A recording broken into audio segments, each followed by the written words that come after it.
someone in Western Australia is blind or vision impaired, they would come to the Association for the Blind of WA.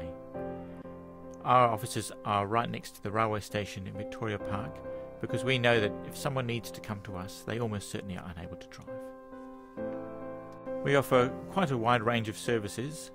Certainly they would include things like an audio library, we do braille production, audio recordings, we provide orientation and mobility services, we also do occupational therapy work, and our clients range from 0 to 100 years old.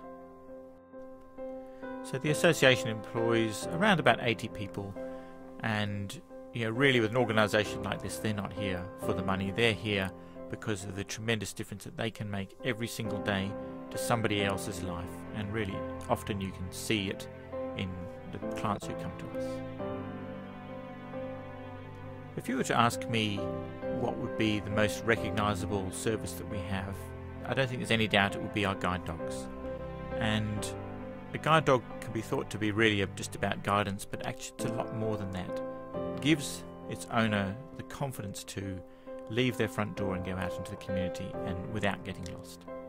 A well-trained guide dog can be taught to take you to the shops, to the station, to your place of work, and it's a major process to get the dog to that degree of ability.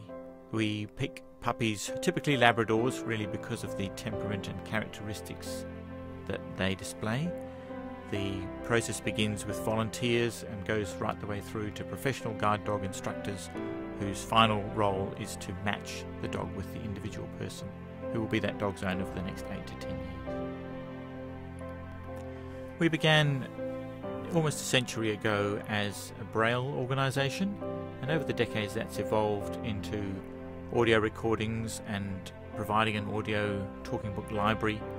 We've been through reel-to-reel, onto audio cassettes, and now we're into the digital environment. It was September 2011 when we sent out our last audio cassette and moved into the digital space, and it was quite a difficult thing to do because cassettes have been the bastion of talking books for people with print disabilities for decades.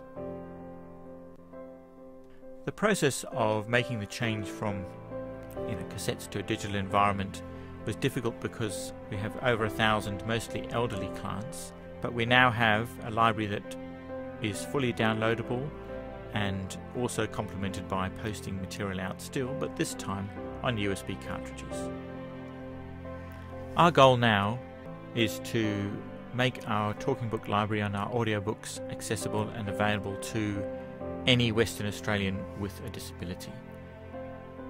The internet is central to making that possible, and iiNet's hosting of our download server has made access to the material much faster and more reliable and more available than we could possibly have done ourselves.